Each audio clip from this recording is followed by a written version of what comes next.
We're at the UCI World Championships and just the time trials finished about an hour ago. We have Svein Tuft here, and welcome, Sven. One of your last races of the year. Yeah. How'd you feel out there today? Well, yeah, we put a lot of effort into this one, and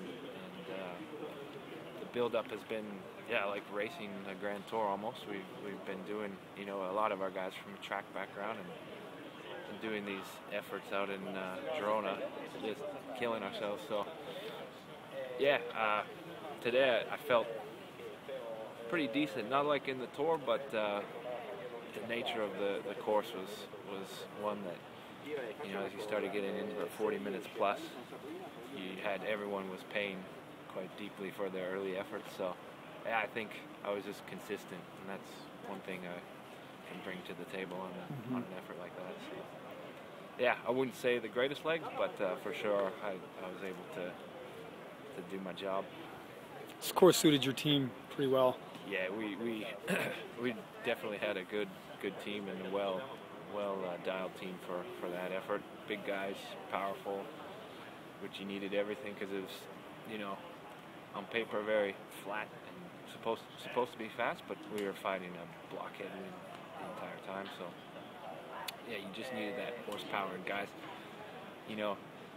taking minute turns or 40-second turns, but with everything.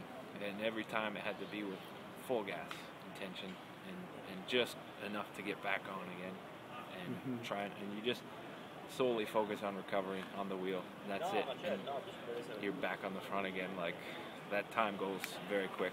When I look back to, it's a long course, but it really flew by. Well, all of a sudden we're in the final turns,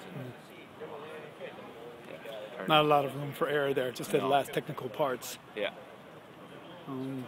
You two of the riders peeled off. Yep. How did that affect the team, if any? Both of them are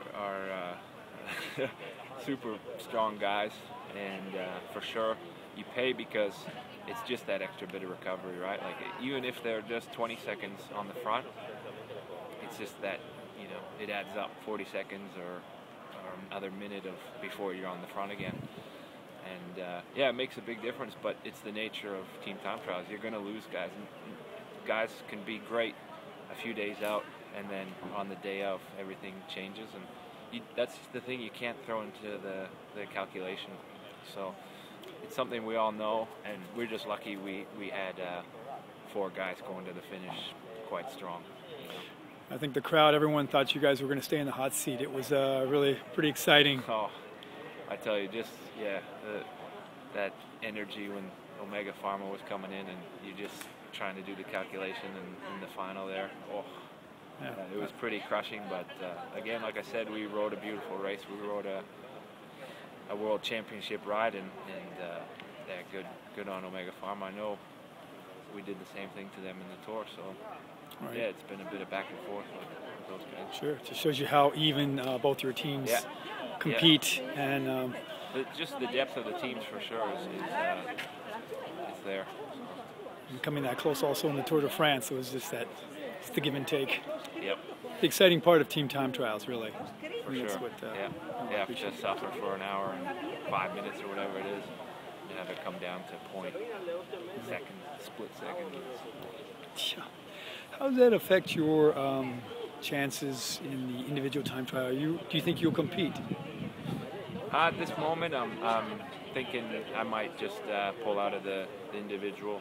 I've been training that hard for this event, and it's such a specific, for me anyways, to really, the last month I've been focusing on 1 minute pure power efforts and 5 minutes of recovery. It's the nature of what we were doing for training, and I just feel that lack of overall the energy and the mental energy and the power that it takes to run a hour and 10 in the individual. And I'm just realistic of my abilities at the moment, and such a demanding course is very mentally demanding. And, it's just been a long season starting in Argentina, and then some definitely definitely feeling the effects of that such a season like this. Yeah. So yeah, I think I might just cap it at this day and yeah, start thinking about next year. It's been a great season for you too. It's been really great. Yeah. Well, you have one last race coming up next week. Yeah, Duo and Amand. Me and Luke Durbridge are looking to try and beat the old record of Jens Voigt and Chris Boardman. So last year I think we were 20 seconds off. So we're going to try and see if we can do it. We'll see. I wonder if Jens will be there. Yeah, I doubt it, but he'll be there with the cane, perhaps. Who knows? He's amazing. Anyway, impressive dude. Yeah, great season. Thanks so much. Thank you. We'll see you soon.